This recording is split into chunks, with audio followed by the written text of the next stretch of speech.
And in Birmingham, a fresh expression of church has started to meet the needs of those Christians who come from an Asian background.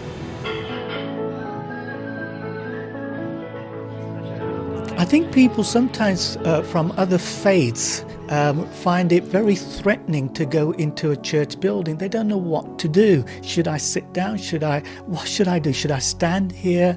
We wanted to create something which was non-threatening, which wasn't seen as just the white man's faith, his religion, and to be able to say that it's okay, it's fine to be a follower and a disciple of Christ without losing your cultural identity. I started coming to Sanctuary about 5 years ago. I was probably searching for something that was actually missing out of my life. We actually have somebody actually lead the service for about half an hour, 45 minutes, and then we actually conclude with meditation. If we need to be prayed for on an individual basis, that's also offered to us as well. Depending on what background you do actually come from, it can be difficult in that sense, but it is a very safe place, and that's something that's always highlighted for people that do actually come for the first time. We've learned that, when you start something, it's a lot of hard work and it takes ages. And I would say don't give up, persevere. We're still discovering new things that we need to do in terms of reaching and connecting with the Asian community, and for the Asian community to connect with God, with Christ.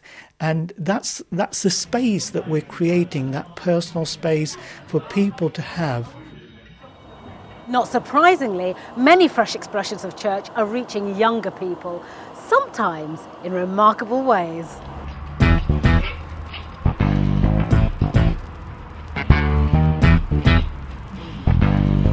Hi, my name's Sam. Why don't you come and see my church?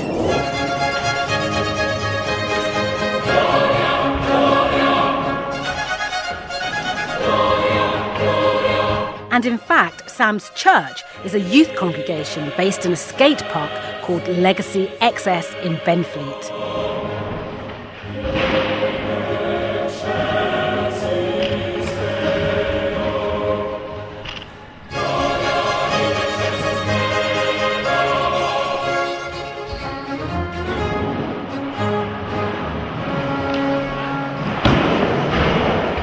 The youth congregation started in about 2001. We didn't initially intend to build something quite this big, so the project kind of grew in sort of matched our faith, if you like. And I guess if you'd said to us when we first started, "Oh, you're going to need £500,000 to do it," we might have thought, we won't ever be able to raise that. But when the first numbers were bandied around, we thought, yeah, that's doable. We'll write to charities, we'll approach members of the congregation, etc., etc. So gradually, sort of as the numbers increased, so the amount of funding that we needed increased. But God honoured that and matched what we needed. I was quite nervous when I came down here because I didn't know no one down here.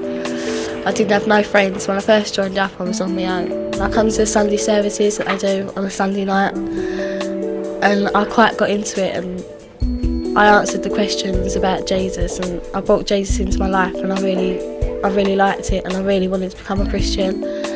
And I spoke to Pete about getting baptised, and it was all sorted out, and I became a Christian. I'm glad I did it.